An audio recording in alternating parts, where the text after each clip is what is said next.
Hi, I'm Alex Middleton, your narrator. With me is Hannah Dakan, our video editor, and Jessica Lamb, our actress. We are all 10th grade honors chemistry students at Claremont High School. In this video, we will be demonstrating supercooling of water.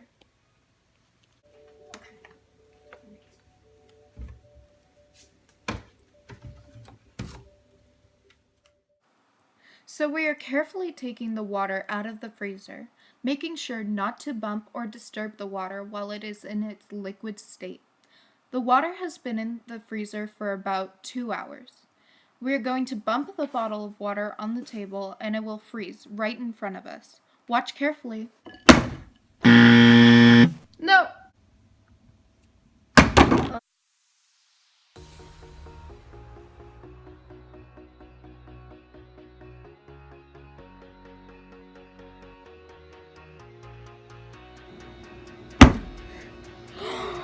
We did it! Yes! Yes!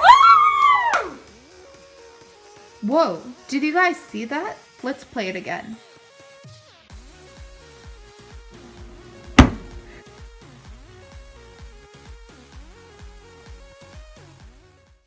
When we cooled this water, we cooled it to a point right before the total alignment of the molecules.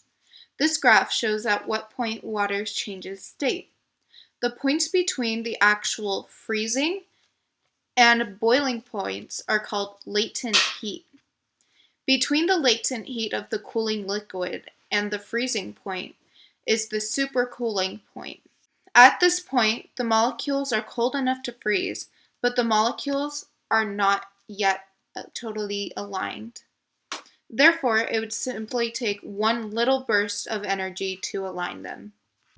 If you do not have 2 hours to wait, you can put 20 milliliters of distilled water in a glass.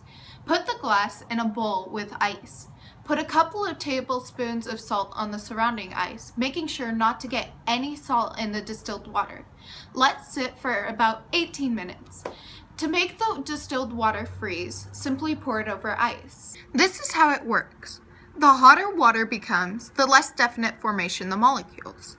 This is due to molecular activity, in which molecules in gaseous states move around more than molecules in a liquid or solid state. When water is in a gaseous state, the molecules look like this. But when they are in a solid state, they look like this. You can try this at home, but make sure to use an unopened bottle of purified water. Be sure not to disturb the water while it is freezing. To test if the water is supercooled, place a bottle of tap water in with the purified water at the beginning of the experiment. When the tap water is frozen, the water should be supercooled. Do not be discouraged if it doesn't go perfect the first time, though. Science is full of failure.